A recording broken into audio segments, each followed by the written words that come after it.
Ethiopia next, where Prime Minister Abiy Ahmed has vowed to bring to justice those responsible for violence that left at least 67 people dead in the past week. Violence erupted in the capital, Addis Ababa, and the outlying Oromia region on Wednesday after a prominent activist accused security forces of trying to orchestrate an attack against him.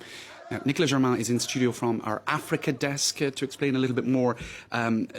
Nicola, this all started last week when Jawar Mohammed, this activist and media mogul, he claimed he felt his own personal security was under threat.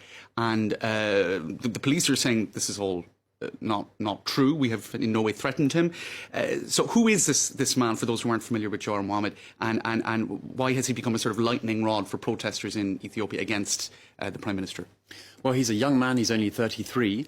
He's from the Oromo people, like the Prime Minister Abiy Ahmed. And the Oromos, they are the biggest, largest ethnic group in Ethiopia, which, of course, is the second most populous country in Africa with more than 100 million inhabitants. So Jawar Mohammed, he left Ethiopia in 2003 to study abroad. And quite quickly, he became one of the most popular opposition politicians in exile. In Minneapolis, he created a media called the Oromia Media Network. And with this media, he organised many of the protests, the large protests between 2015 and 2018, where many people were saying that the Oromo people were marginalised. And these protests, of course, they led to the resignation of Prime Minister Dessalines and the arrival in power of Abiy Ahmed. So you can really say that he helped Abiy Ahmed come to power. And when Abiy Ahmed came to power, he released many political prisoners. He allowed the return of opposition activists such as Jawar Mohammed, who made a triumphant return in the summer of 2018. What we can also say about Jawar Mohammed is that he's eloquent. He has nearly 2 million followers on Facebook. He's described as a hard-working man and a disciplined man, but his detractors, they say that he's a populist. Now, Prime Minister Abiy Ahmed, he's an excellent reputation internationally. He's just won the Nobel Peace Prize for forging a peace deal with neighbouring Eritrea. But this conflict with minorities in Oromia, it risks overshadowing all of that.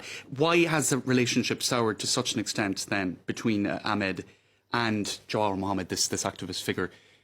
Indeed, initially they were friends. When he returned to Ethiopia, he became an advisor to Abiy Ahmed, but very quickly it was a love-hate relationship, and Abiy saw him as a potential rival.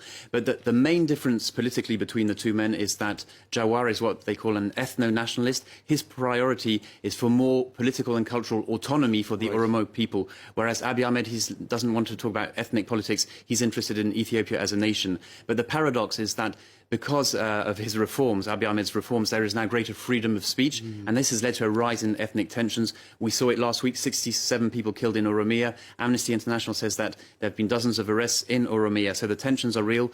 Abiy Ahmed, he's targeted Jawar Mohammed without mentioning his name. For example, recently he criticised media owners who don't have an Ethiopian passport. Jawar Mohammed was born in Ethiopia, but he's a US citizen. The big question now is what happens in the next year's election in 2020. Abiy Ahmed is a likely candidate, but will Jawar Mohammed be a candidate? He said he doesn't exclude this, and if he is a candidate, this would be a real political blow for his former friend Abiy Ahmed. Nicolas Germain, thanks for that update on the situation in Ethiopia.